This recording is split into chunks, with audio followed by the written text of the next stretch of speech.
the star clock of ancient Egypt.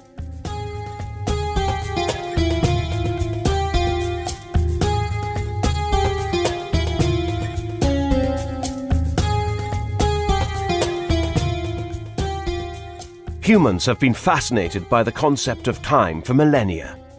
It is believed that our curiosity first took root in ancient Egypt. The Egyptians were some of the first people to divide daytime and nighttime stages into smaller units. Long before wristwatches and alarm clocks, they invented a tool known as a maquette, meaning instrument of knowing, which was an important milestone in our quest to understand and measure the passage of time. The design of the maquette was rather simple. It was an L-shaped bar made from wood, metal, or bone. A piece of rope or string with a small weight called a plumb bob was attached to its end. In order to use the tool effectively, two people with a comprehensive knowledge of astronomy had to stand one opposite the other at a distance of 2 or 3 meters. Each one held a maquette. The first person held the maquette at arm's length so that the plumb bob would hang vertically, and aligned it with the North Star. The second person sat between the first person and the North Star, holding their maquette in such a way so that it was aligned to the first person's maquette. The space between them would create a perfect line running from north to south, a meridian.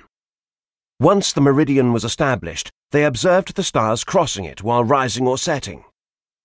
By studying the angle of the crossings and the intervals between the stars rising and setting, they were able to calculate the time of the night.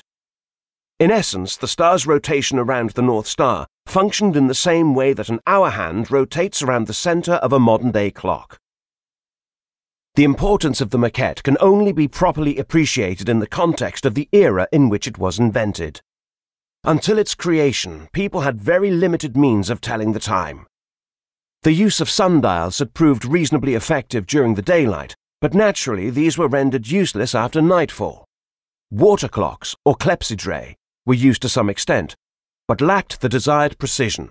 The maquette was a huge leap forward, as it allowed people to measure time with pinpoint accuracy without the use of the sun. What's more, the maquette proved to be useful in more than just astronomy and timekeeping.